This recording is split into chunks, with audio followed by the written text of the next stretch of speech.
And I welcome you today to CSE Talker Radio. It's my honor, my privilege, and my pleasure to be here with you today. You know, I mentioned yesterday that I remembered many dark days in this nation through my short little life.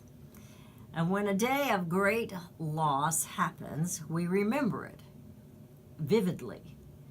Where we were and what we were doing. When my home was lost in a fire, I remember exactly how the news was brought to me. When the Challenger blew up in space, I remember where I was that day. When President Kennedy was assassinated, I remember very vividly where I was that day.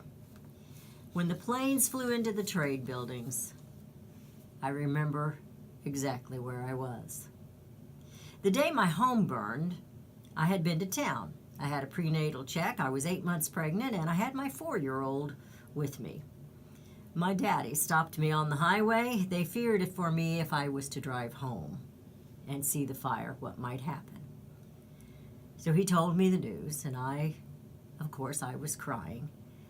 And my 4-year-old son said, "Don't worry, Mommy, the firemen will fix it."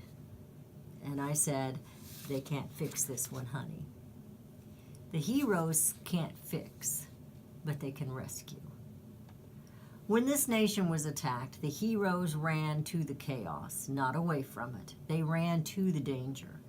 They couldn't fix the burning and exploding buildings, but they could rescue as many people as they could, many sacrificing their own lives that day. On 9/11 and the days and the weeks to follow, there wasn't one American taking a knee in disrespect to this nation's flag or to its heroes. It wasn't Antifa that ran to the buildings. It wasn't the NFL rerouting traffic so that the rescue vehicles could accommodate. We watched as Americans ran from helping one another, and we watched as heroes ran to the rescue. We will not talk about theories today, but I want to remember the emotions of this nation. Not just that day, but in the weeks and even the months that followed. They pulled a flag out of the rubble, and the pick of those firefighters holding it up was not unlike the Marines on Iwo Jima. Where were you that day? Where are you today? Is your heart still wrenched with anger at the hate that was put upon this nation? That day did bring America to its knees, but not in disrespect, but to honor our God. The churches were fuller the next several Sundays as a nation for a brief time remembered whose it was. Many were lost that day as a nation through grief found its way.